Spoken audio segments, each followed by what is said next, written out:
اللهم في يوم الجمعة أسعدنا وأرح قلوبنا وفرج همومنا. اللهم اجعلنا ممن عفوت عنهم ورضيت عنهم وغفرت لهم وحرمت عليهم النار وكتبت لهم الجنة. السلام عليكم ورحمة الله. ازيكم عاملين ايه؟ يا رب تكونوا بخير. اهلا بيكم في فيديو جديد. الفيديو النهارده بقى هيبقى روتين بسيط جدا ليوم الجمعة، مش هنكركب الدنيا ولا هنضغط نفسنا. هو هادي جدا، مفيهوش اي حاجة.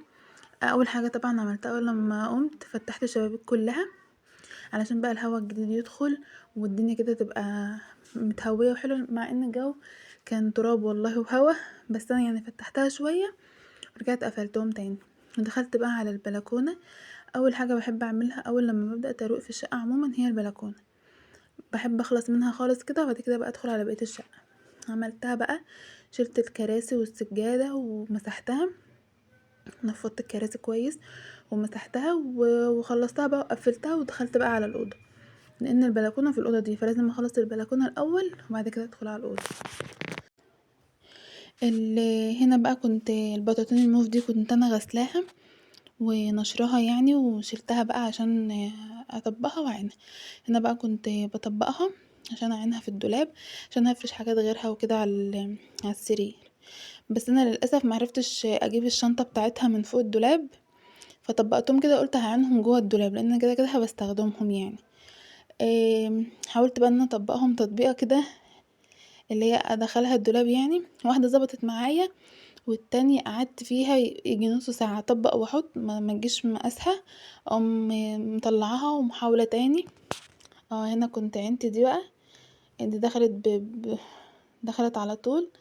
التانية بقى حاولت فيها كذا مرة كتير، حاولت فيها والله يجي فعلا يجي نص ساعة اطبق واحط ما تدخلش. هنا بقى كنت زهقت منها فقمت عاملاها بالشكل ده، قمت عاملاها بالشكل ده بقى وسبتها بقى، يعني مش مشكلة يعني محدش هيفتح الدولاب ويبص عليها يعني. بعد ما خلصتها بقى كنت في الوقت ده بصراحة رحت عشان اعمل الغدا.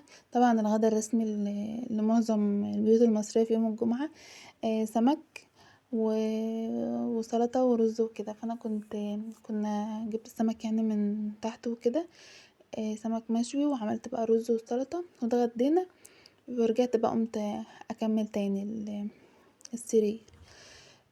بس فرشت بقى عليه الملاية دي وقلت بقى الجو اليومين دول بجد يعني كلمة تلج دي قليلة عليه، ساقعة جدا بالليل، فقلت بقى هفرش الدفايات دي عليها، وكمان هجيب اللحاف بتاع الاطفال هحطه كمان، يعني انا هعينه لايه مش هعينه بقى، انا هستخدمه.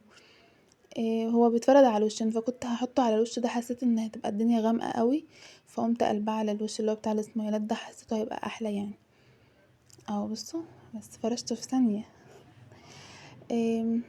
خلصت بقى وقلت بقى هروح على الناحية التانية.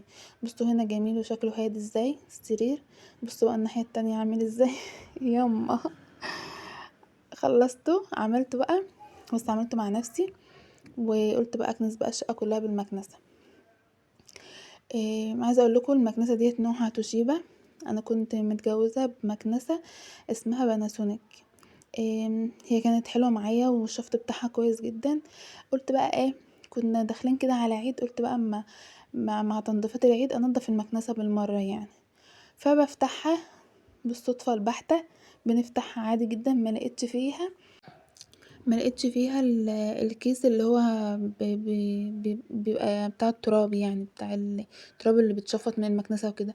ولقيت المكنسة كلها متبهدلة من جوه تراب، بمجرد ما بفتحها اصلا لقيت التراب بقى مقابلني بالعفرة كلها، اللي انتي يعني بقالك كام شهر بتشفطي بالمكنسة اصلا. فالمكنسة حرفيا كانت مليانة، انا بقى معتمدة ان اصلا في كيس للمكنسة، بس للاسف ما كانش فيها.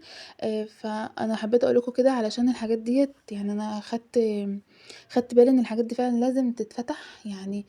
اي حاجه تاخدي عليها، تاخدي ان هي اسمها ايه، تشيكي عليها يعني ان هي كويسه وما فيهاش اي عطل من جوه ولا فيها اي مشكله، علشان يعني الحاجه دي ما بتجيش ببلاش، يعني بتبقى مبلغ وقدره.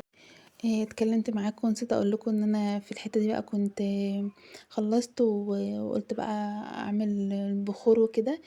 طبعا يوم جمعه يعني بخور وسوره الكهف. وكده الفيديو معنا يكون خلص. يا رب الفيديو يكون عجبكم. اشوفكم ان شاء الله في روتينات تانية كتير. مع السلامه.